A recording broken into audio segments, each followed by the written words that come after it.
This podcast is supported by MIDI Health. Are you in midlife, feeling dismissed, unheard, or just plain tired of the old healthcare system? You're not alone. In fact, even today, 75% of women seeking care for menopause and perimenopause issues are left entirely untreated. But it's time for a change. It's time for MIDI. MIDI's not just a healthcare provider. It's a women's telehealth clinic founded and supported by world-class leaders in women's health. Their clinicians provide one-on-one, face-to-face consultations where they truly listen to your unique needs. They offer a full range of holistic, data-driven solutions that isn't one-size-fits-all care. This is care uniquely tailored for you. At MIDI, you will find that their mission is clear: to help all women thrive in midlife, giving them access to the healthcare they deserve. Because they believe midlife isn't the middle at all. It is the beginning of your second act. Ready to feel your best and write your second act script? Visit joinmidi.com today to book your personalized, insurance-covered virtual visit. That's joinmidi.com. MIDI, the care women deserve. Taking on a DIY job around the house is the ultimate summer project. But if your DIY home security system is a beware of dog sign, when your real pet is Princess the cat, that's safe-ish. To be actually safe, help protect your home with a DIY system from ADT. It's easy to install and gives you virtual assistance from ADT's technical support team. Best of all, you can tell everyone in the neighborhood you set it up yourself. Don't settle for safe-ish this summer. DIY with ADT instead. Visit ADT.com to learn more.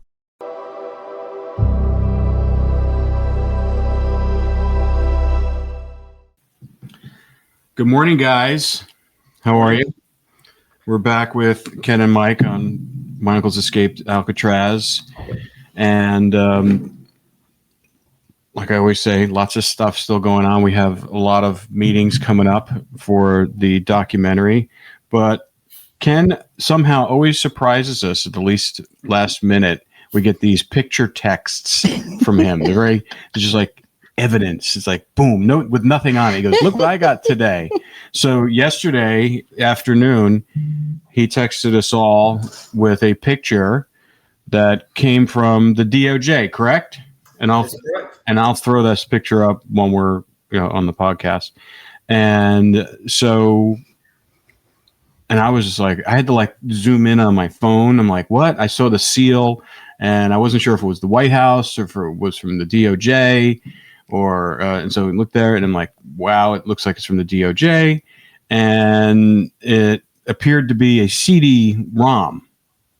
If anybody doesn't know what a CD-ROM is, like eons ago, all our computers, you could take, DVDs. It looks just like a DVD, and you used to just put that in your computer and it stored data, information, stuff like that. A lot like now we just email everything. There's we're paperless. At least most of us papers. Cindy still loves the paper. I love paper. I still write papers. Paper. Yeah, so, me too. I can't. I'm completely paperless.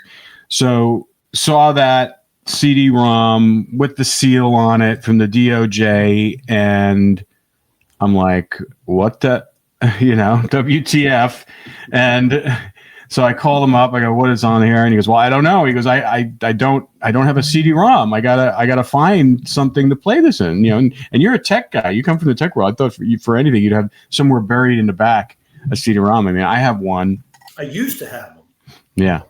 So tell me what the experience was like when you got that in the mail, and then you just told me recently that it matches up with the FOIA request you just recently did. So, that was my question. Is this in response to the letter that you got back from the White House that said they were going to move it to the appropriate agency?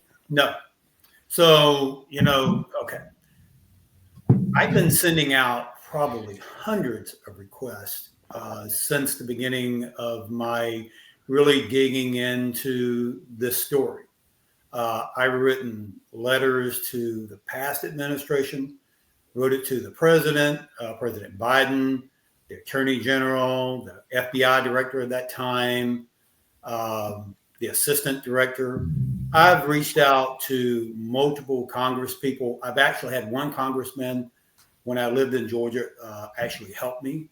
But I am constantly either writing letters I'm going on to their website and I'm filling out requests for a meeting, or I want somebody to reach back out to me.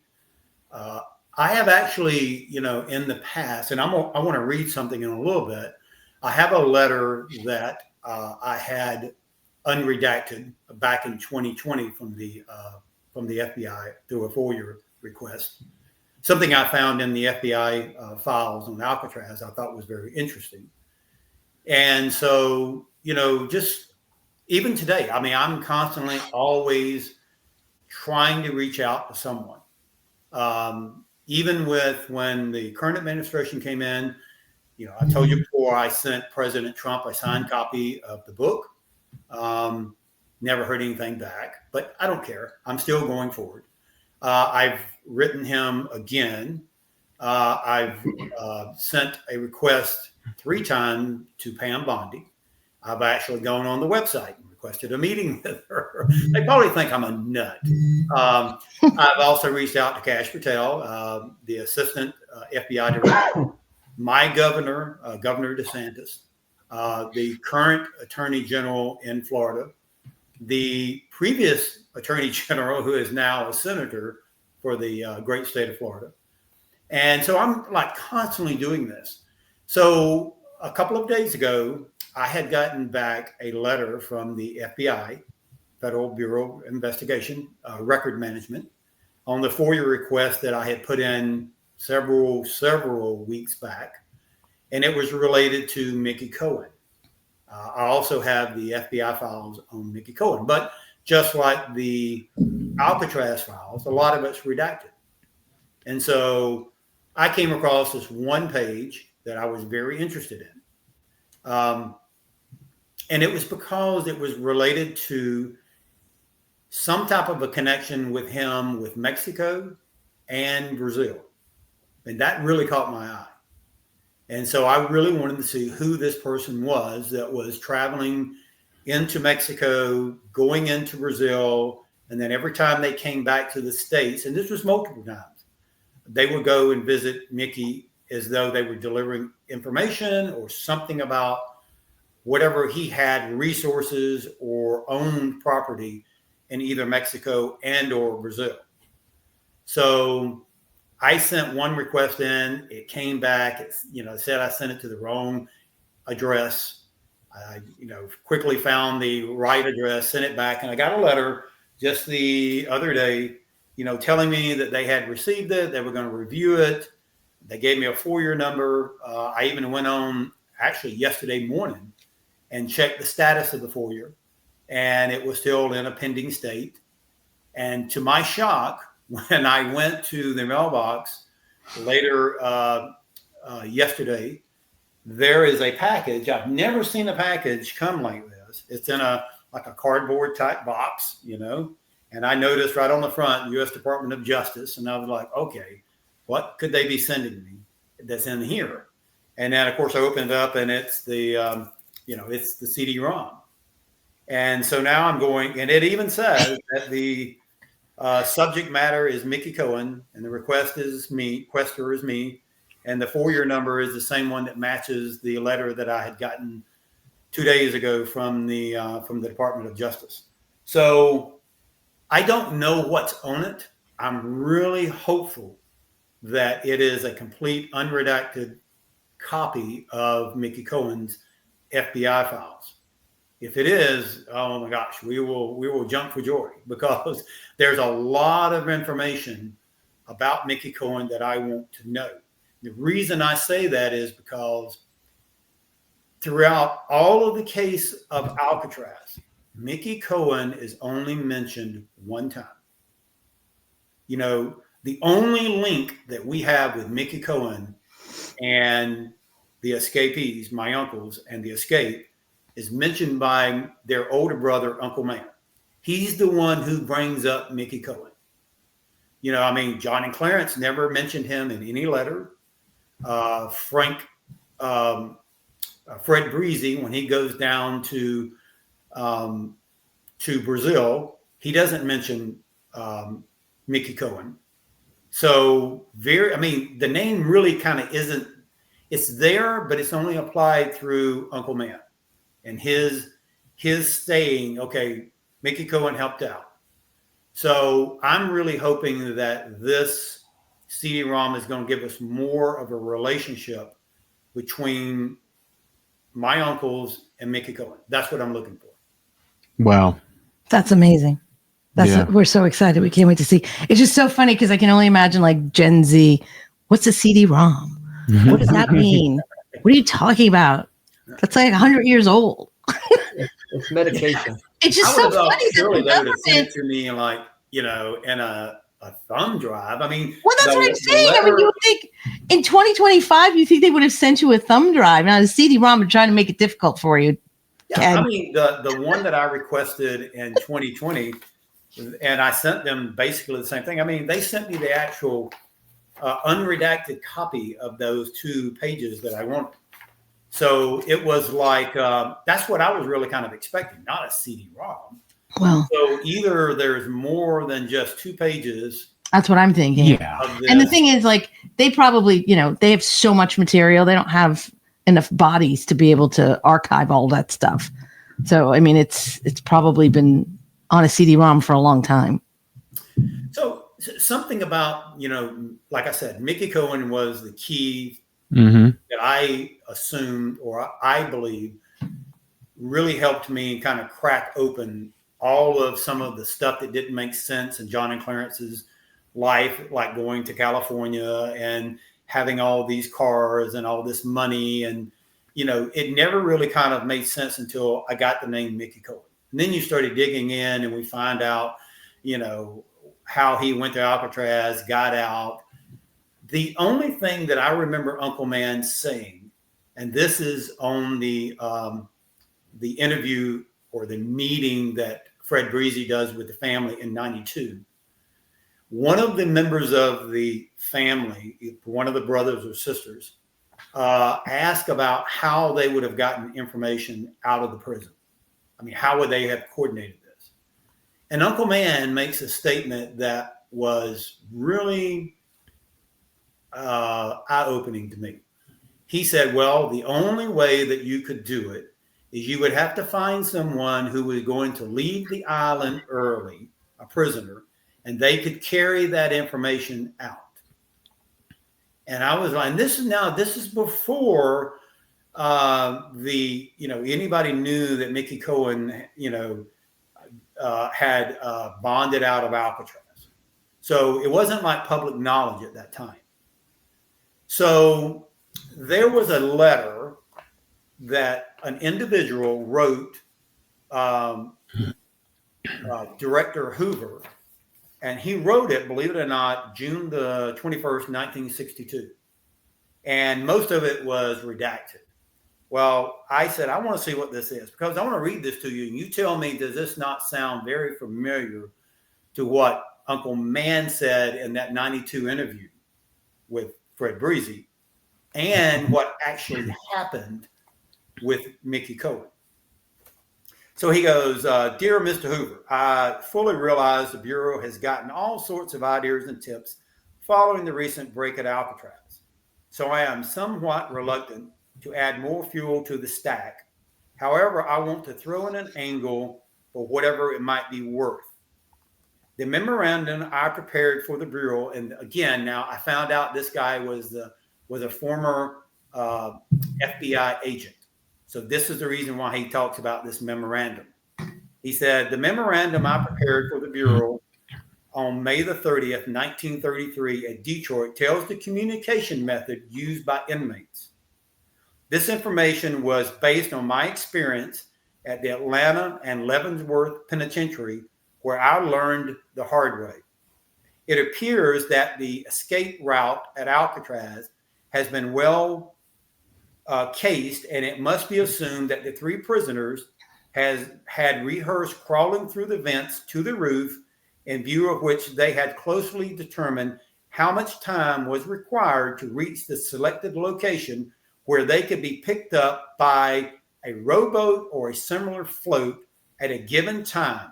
This would call for prearranged detail plans with an outside source. naturally they would have recognized the danger trying to sneak such communication to outside contacts. Therefore, the safest and most logical method would be to verbally clear the entire project with a trusted prisoner scheduled for early release. And who was that? And who would that be? Exactly. This man would then be in a position to furnish the complete outline with firsthand information to outside assistants. The matter of the exact date and time works two ways. With either firmly establish the time of his discharge to coded language in a letter written to regular correspondence. There again, we know that the brothers did this. Naturally, weather and local conditions would, dictate when this could happen. Then he goes, and I think it would be wise to learn the identity of the prisoner released from Alcatraz during a given period, and from that point trace possible contacts capable of engineering the escape assistance. Records will reflect that well-laid escape plans are usually successful regardless of obstacles involved. And then he goes in to talk about this General Chapman break from Atlanta is a good example of what can be accomplished with an efficient outside assistant. This was an FBI I was going to say that, yeah. special agent who back in 1962 realized what had happened. And he wrote J. Edgar Hoover. So this is the same thing that Uncle Man is saying now in 1992, that it would have been this way. Someone in the prison would have come out and delivered the information. Like every good plan, it was an inside job. Yes. I just think it's interesting. Was this guy a retired FBI agent at this point? He was retired. And he felt like, because, he references working on a case for the FBI, doing a memorandum back in 1933. So he discovered the method of communication, coded communication, through the Atlanta federal prison that burned him on a case. That's correct. So, and he's just like, so he learned from his mistakes, and that's 30 years, 25 years earlier. Right. So it was like, they didn't do anything kind of earth shattering. It was basically getting someone who was going to leave to get that information out there. That's pretty interesting. And then, so was that the letter that was, how long have you had that letter? I got this in 2020. 2020. According to because I keep all my records, it was mailed to me on July the 21st, 2020. So during the COVID. Yeah. I didn't have anything to do. I was locked down, so I decided to write letters. Yeah. But, it really kind of shows that the FBI, Alcatraz wasn't this big, huge prison where you had people leaving and coming every single day, like you do in these large prisons. Yeah. So, at the max, Mike, how many people would you say would be on Alcatraz? Maybe 250 prisoners? Yeah, 250, 260 around there. Yeah, so it's not something that every day someone is getting moved out or moved in. It was pretty much, it didn't happen that often. So you go back and he's trying to tell them, go back and look at who had been released in, say, the past year. Mickey Cohen's the only one that was released. And J. Edgar Hoover knew that. Yes, he did. He knew that. No one in DC at that time during his reign could fart without him knowing. Right. He knew everything. And the fact that he had one of his retired agents, and that's the thing. You got someone who's away from the situation, not in the FBI anymore, that see it from like a 10,000 foot view, and who had an experience with a case that had a similar outcome or some communication or something like that. And the fact that it's officially memorialized in a memo, that I'm surprised it actually still existed.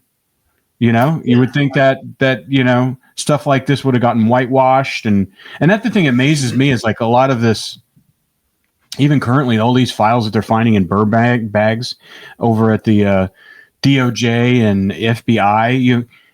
It just seems like if these are things that you don't want people to find out, why would you leave them somewhere?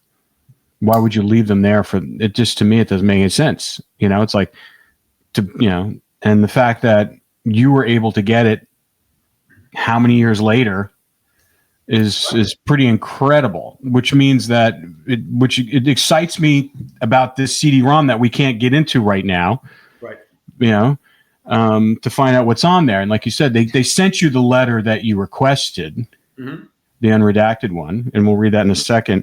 But but the fact that they sent you, some more information on a CD-ROM, and I can't even. I mean, I don't. It's crazy. I'm so excited to see what's on that. Yeah, and there were more agents during that early investigation part of the escape that believed that the three men successfully got away. Two of them I know, they didn't give them by name, but in the newspaper article that Officer Chechi did, they whoever the reporter was went out to the island after, I guess maybe before or after interviewing Chechi, and he did talk to William Bennett. He was over the federal prisons, and I've mentioned his name before. Mm-hmm. He's got some interesting information that I would like to dig more into. And then they undoubtedly, whoever it was, interviewed two of the special agents. And in the newspaper article, they back up Chechi's claim. They said, we feel like this backs up our theory that there was a boat involved. So even then, there were agents who believed that there was a boat involved in this escape, something that picked the men up or, aided them in getting out of the water to wherever they were there. They didn't know what the destination was, but it just keeps going on that the FBI knew that this was what happened, but yet they tried to cover it up. They go to, Officer Chechi, and he said they literally asked him, what can we do to make this go away? Yeah. I'm astounded. Like, what is going on? Well, Why did they want to do this? Why? They had the best lead, like Mike said, the best lead the very next morning when Officer Chechi notifies them, through his supervisor, what he had seen that night, just a few hours. It wasn't like the next night. It was like just a few hours. And so they had the opportunity at that point in time to really dig into that boat. Who knows? They might have still found that boat moored at Half Moon Bay. It might have still been there. Who knows where it was at? But they didn't even take the opportunity to go look. Well, maybe they did. And, John says something to Fred Breezy, which was interesting, which makes me wonder if they had gone to that marina, what would they have found? Because John said, or at least Fred said, that John told him when they got to the bank, when they got to shore, they took all their clothes off, put brand new clothes on, and left all that clothes that they had come across in on the bank. So that means it was sitting either at the docks, on the bank, near the water. They just basically probably took it off and dropped it right there, put it on new clothes, and off they went. So I'm sure after a few days, it either got washed out, the tide came in, moved it, whatever, but who knows what they would have found. And maybe they did go there and find it. Just like that's what I'm saying. I mean, so maybe they do have it. Who knows? They probably do if the clothes were on the bank. I mean, most likely they do. Because I had never heard that before. I mean, it's not in the FBI files anywhere. And so John's the first one who said that they took their clothes off, left it on the bank, and they had new clothes. Yeah. Why do you think the FBI went to such extents to help Mickey Cohen or help this situation? You really, at first, when I first found Mickey Cohen's tie to this, I wasn't sure. I wasn't sure why they would have helped him. Right. Until I started, looking at who was the Supreme Court justice that signed his bond, which is unheard of. And this is the same man that the Johnson makes sure he's the one who heads up the JFK assassination investigation. The Warren Commission. The Warren Commission. The one that was named named after him. Yeah. Named after him. So, and then you look at, so Mickey Cohen is the only one that ever bonds out. He's the one who helps him get out. He comes back to Alcatraz. The guy who supposedly shoots Oswald is friends with Mickey Cohen. And the girlfriend, Candy Barr, she IDs Oswald and Jack Ruby together prior to the shooting, coming out of Mexico. I mean, just all of this just seems like it's something related to the JFK shooting. Yeah. And it's not even a possibility that I'm not saying that, John and Clarence and Frank Morris participated in this. No. I'm thinking that they had knowledge afterwards that this happened and the possible connection. Yeah, it's the 6 degrees of separation. It's not even 6 degrees. It's like 2 degrees. And so my other question then is, so why would Mickey Cohen want to help the brothers so much? I think that's a question people ask a lot. Like, why did Mickey Cohen want to help your uncles get out? Well, the only thing that we can speculate, and I'm hoping that this CD-ROM is going to, if it is an unredacted copy, is going to shed some light on some things. We do know that John and Clarence and Alfred all three went out to the Los Angeles, California area for 3 months. They go out there with no money, just, poor as poor can be. They come back, they're loaded with cash, they're driving new cars. They start dressing like, what you've seen pictures, nice suits, patent leather shoes. They're talking of moving to Mexico. They undoubtedly got introduced to Mickey Cohen. That's our belief. And that he had already set them up with a contract that he was going to be using them growing marijuana. We do know that they started off in Ruskin, got caught by their dad. Mm-hmm. And they were prepping to move out of the country already. They were going to Mexico, and I believe it was the farm that Mickey Cohen owned. Either he took a liking to them, and now he shows up in Alcatraz. He was already had a relationship with them. He learns of them getting out, the escape, and I believe he wanted them. And the way that maybe the authorities got involved, that this is my own personal opinion, that he was like, I want this escape to be successful. I want it to occur. And I want these men out of the country, because I believe that's where they were going to take Oswald. When Oswald, I believe Oswald did fire at least 2 or 3 shots. I don't know how good of a shot he was. I believe there were more people involved, but I believe that Jack Ruby was going to ferry him back down into Mexico to that farm, and it was more of the government being involved in this. Yeah. And whenever he gets caught, now you got problems, because now they're afraid he's fixing to talk, and Jack Ruby silences him, and then Jack Ruby goes to prison with cancer, and tells a reporter, if you just knew what I knew and the people involved, he clearly had information that he would not share. And maybe they trusted him. Maybe they said, okay, we know he's dying. He's not going to talk. We're not going to mess with him. He's not a loose end. Oswald was. And maybe that is the reason. It was clearly a reason to take out John F. Kennedy. Yeah. And then Jack wanted him Ruby, out of the office. Jack Ruby was taken out. Yep. They wanted him out of the office. They wanted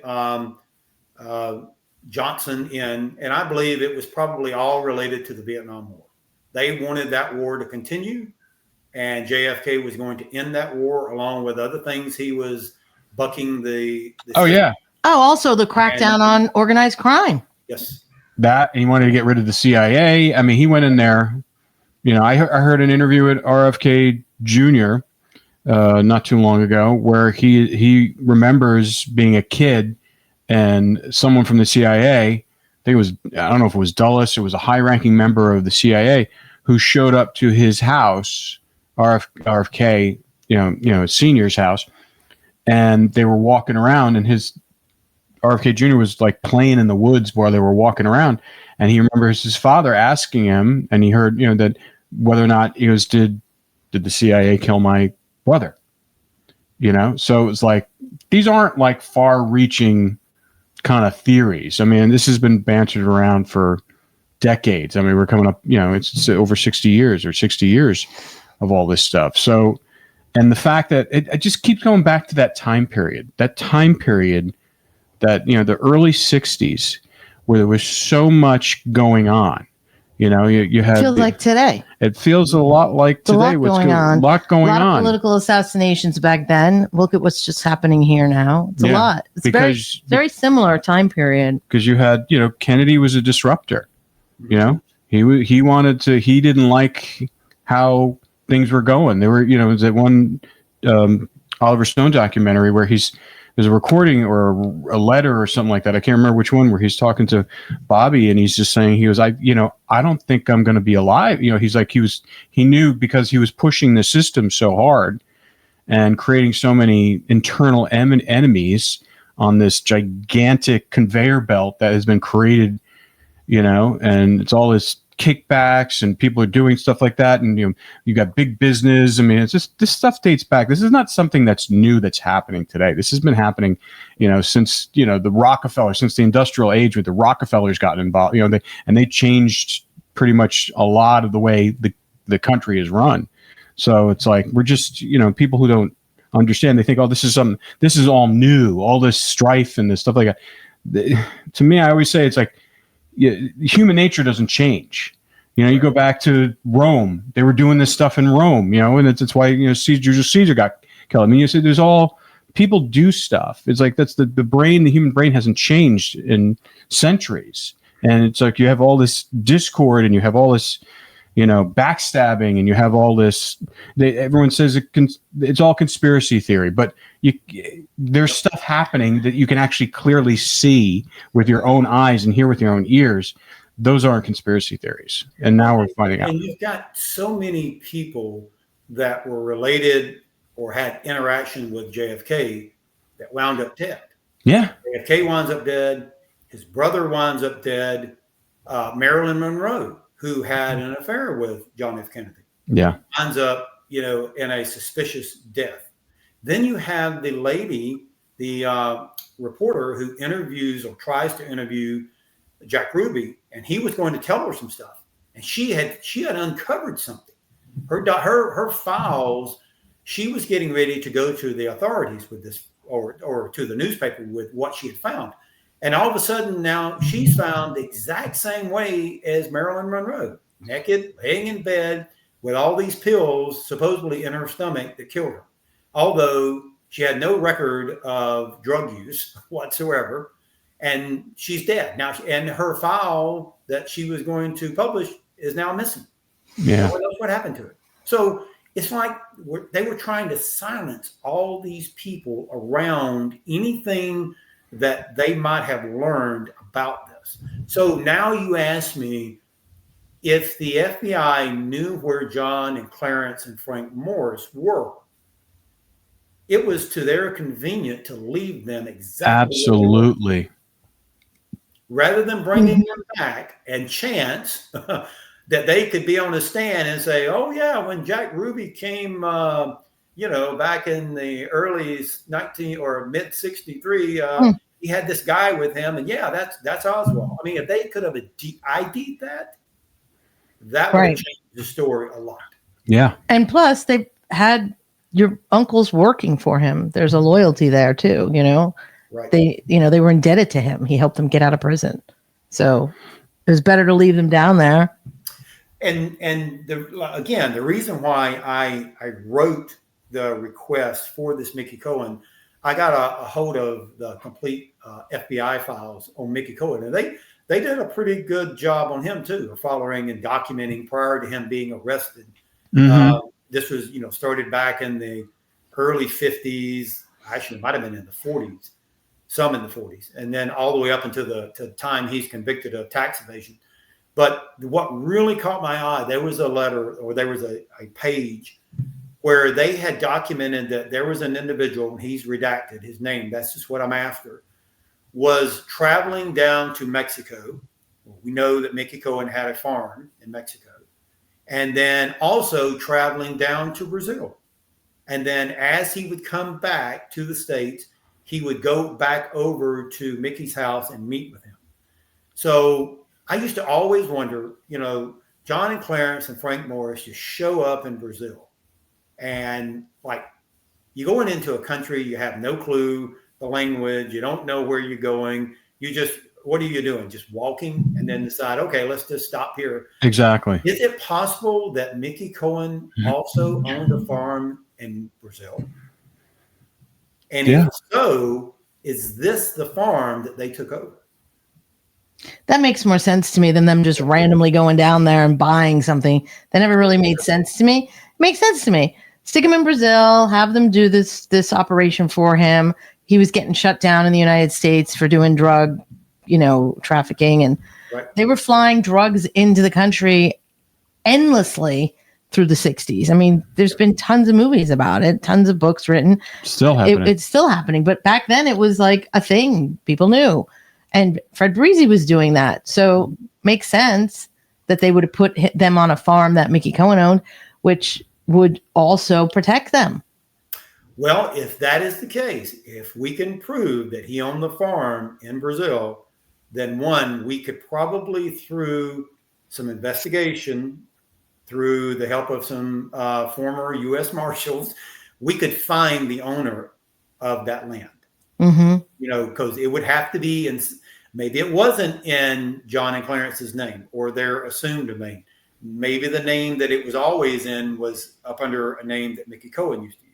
Yeah. So we can definitely do some investigation and backtrack that land during that time frame. But the person that I'm really hoping is behind that redacted piece, I really hope it turns out to be Fred Breezy.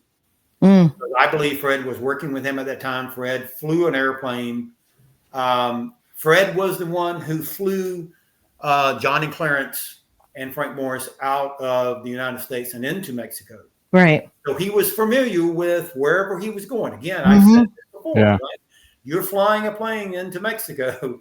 You're not just flying, hoping you find a place that we can stop at. He knew where he was going. He knew where he could stop and get gas to refuel the plane.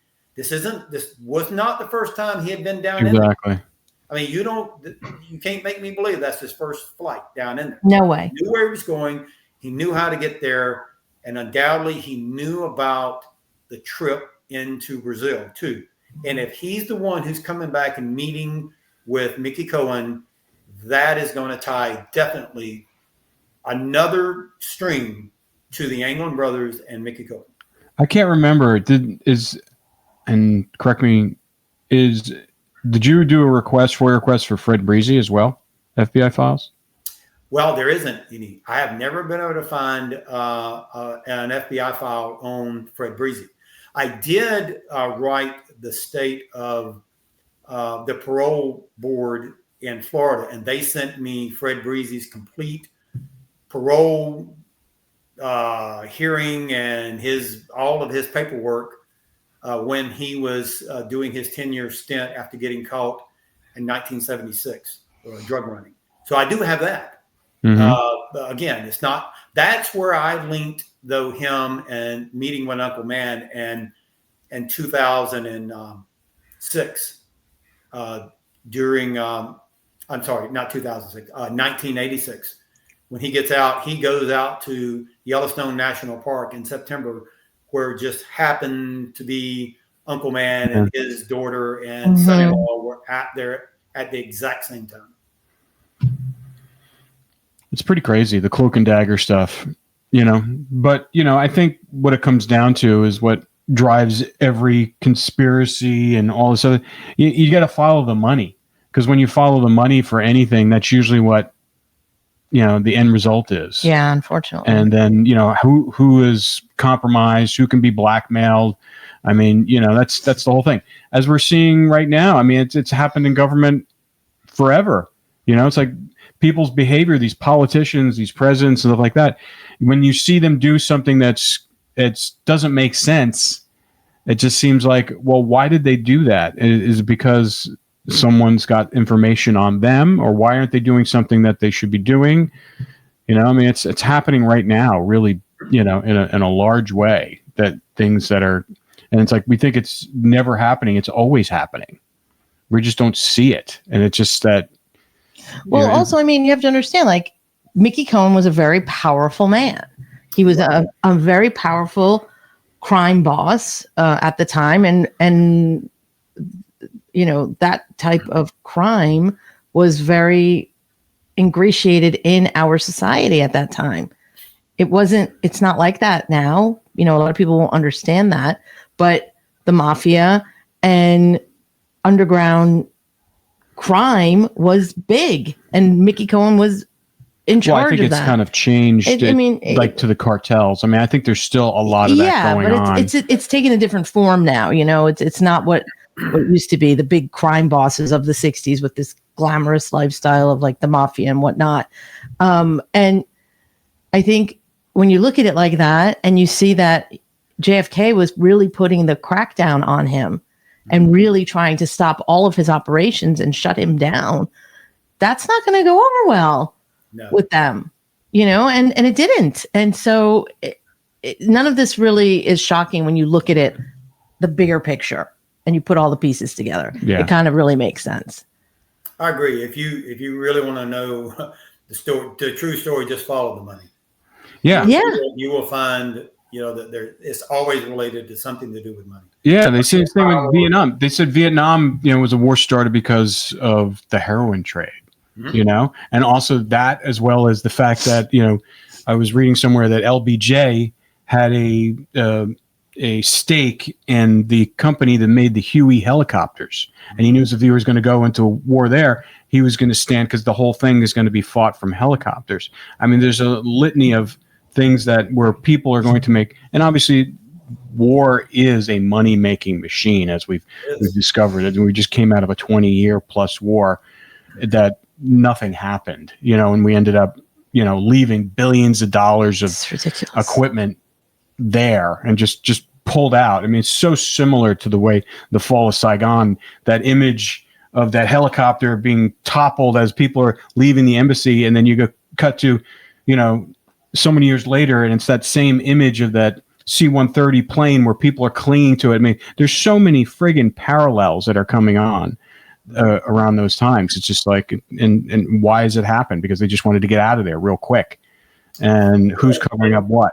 Yeah, I mean, you can honestly, if you're really honest about it, even with the Afghan War, the Iraq War, the Vietnam War, United States literally is so powerful, it could end a war in a matter of weeks if it wanted to. I mean, it has the firepower to really just go in and devastate anything that they wanted to. Mm-hmm. And it can be accomplished in a short period of time. Doesn't have to take years. The reason why they stretch it out for years is to make money. Yeah, of course. It's all about making money and spending money. And it's so true. Yeah. And Eisenhower warned everybody. He made that famous statement he made after World War II, where he exclaimed, because you have to be wary of the industrial war complex. He warned everybody about it because he saw it firsthand. Absolutely. And it spills over into all aspects of culture. When I was in film school, one of the classes that I had to take for a semester was about films that were based on war, because war was such a central focal point of society that when it spills over into film, you're getting a completely different eye view into it, purview into it than you would from reading the news or whatnot. But one of the biggest things and biggest themes that we were taught was that war is business. Yes. It's a business. Mm-hmm. Right. It's not what you think. Right.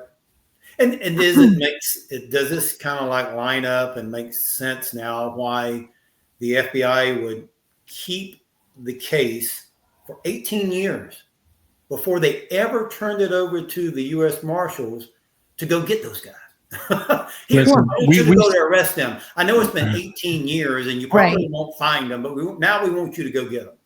Yeah. Well, bureaucracies and law enforcement, unfortunately, when they don't, they're really good at sitting on things and hiding behind procedure and laws, saying, well, it's an open investigation.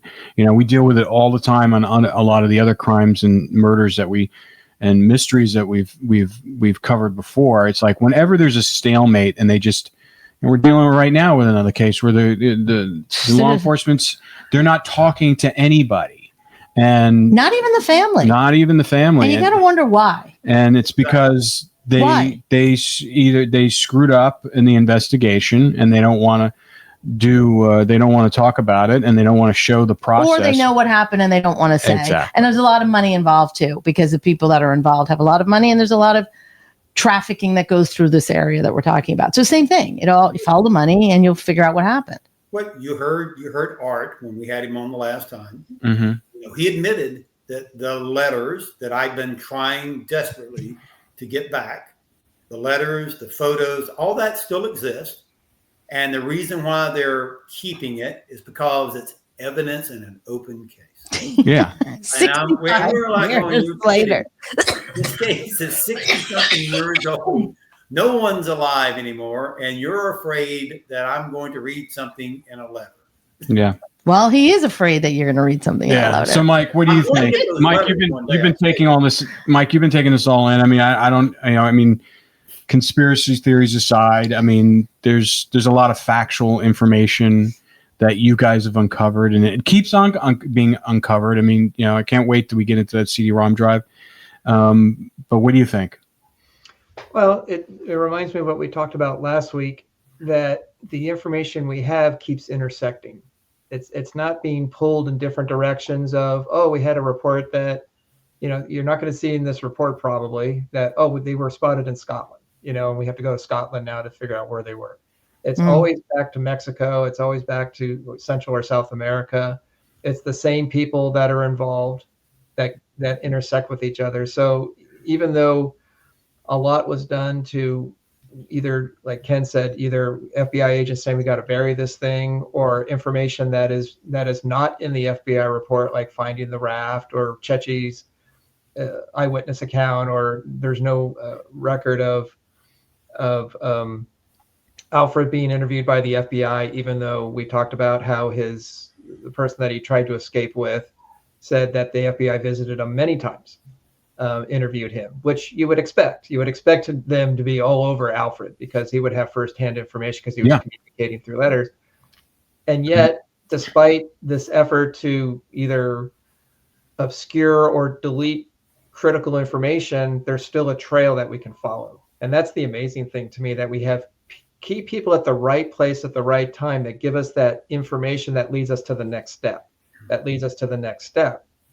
takes us to Brazil, where the brothers ended up. And that I find is remarkable, that we're still able to follow the trail. Yeah. And I think you're just lucky that because like you said, administrations change, things happen. So many things happen in the world. FBI has been overturned. There's an overhaul there, and there. So I just think that you're at the right place at the right time. Mm-hmm.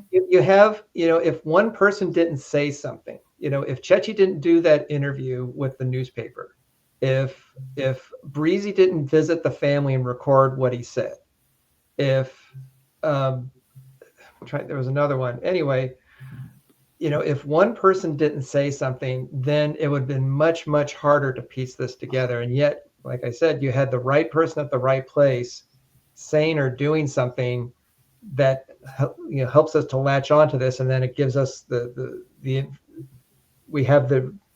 we could move forward with the story.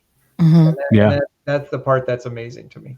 And I really don't think if you had started earlier, Ken, on your investigation, I don't think you would have gotten as far as you are now, because they would have still been the reflexive nature of the way the government works. They would have just kept on denying, and basically, and like we hear every time we talk to Art, and it's just like he kind of gives you a little bit of a dribs and drabs of things, and then he says, no, this is, I know what happened, you don't, they died, something big's are going to come out, and then boom, that was how many months ago?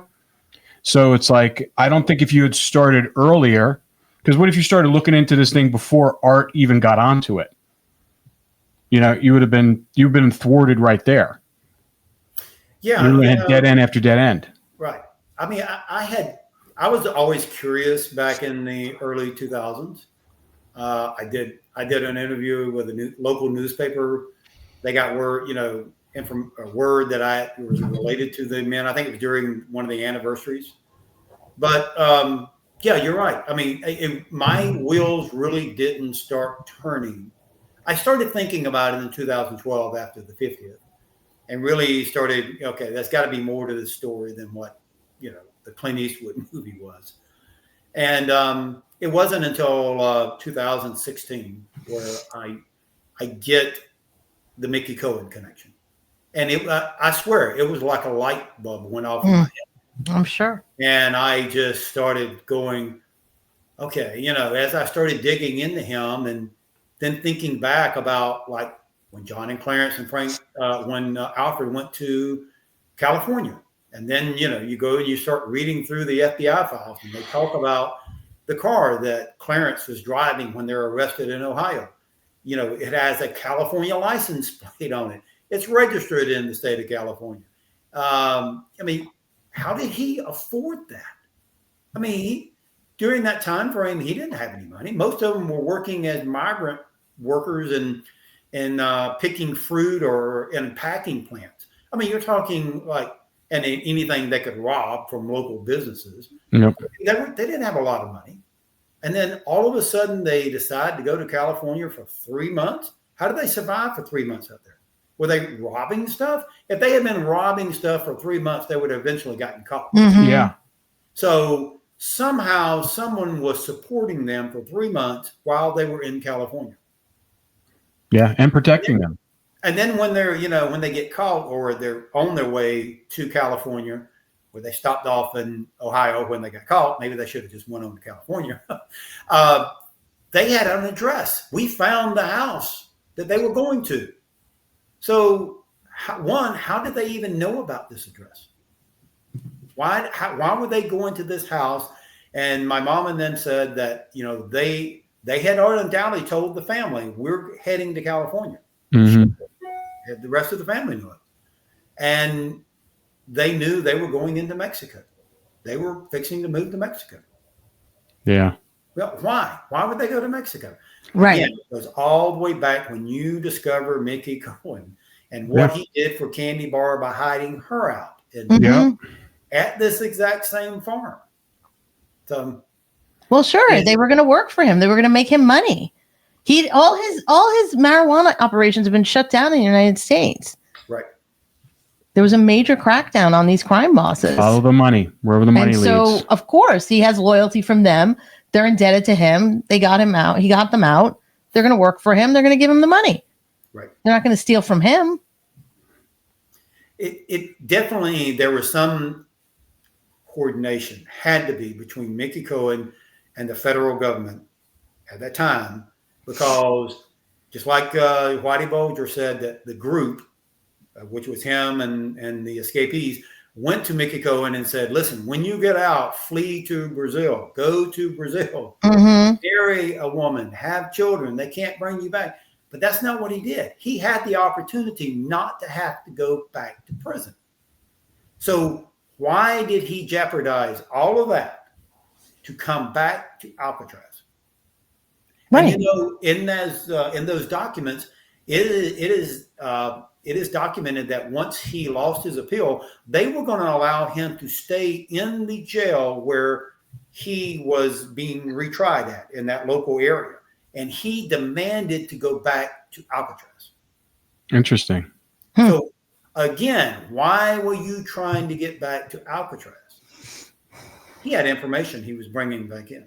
Of course. Again, why wouldn't you save your own skin and leave the country?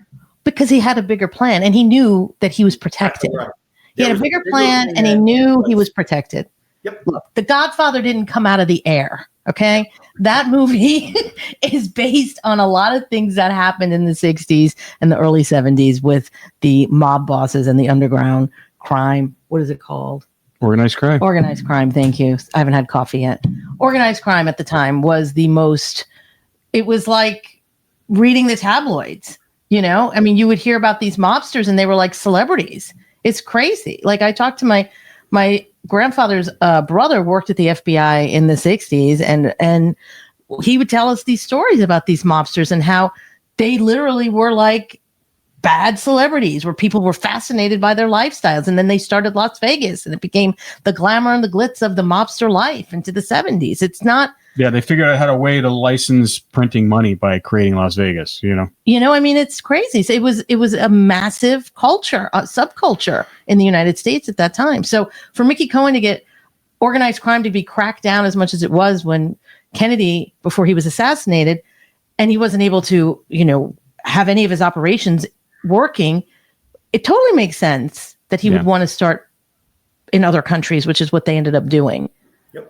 Yeah, I just find it interesting that you have two of the guys, you have Mickey Cohen and Whitey Bulger, both had connections with the government and government agencies, specifically the FBI. Well, yeah, they can be linked to the FBI. Whitey Bulger lived in Santa Monica for 8 years and nobody even knew he was there. I just worked on another film where there was a Lithuanian hijackers who hijacked the first Russian plane. They ended up escaping to the United States and lived under the radar in Santa Monica for like 20 years.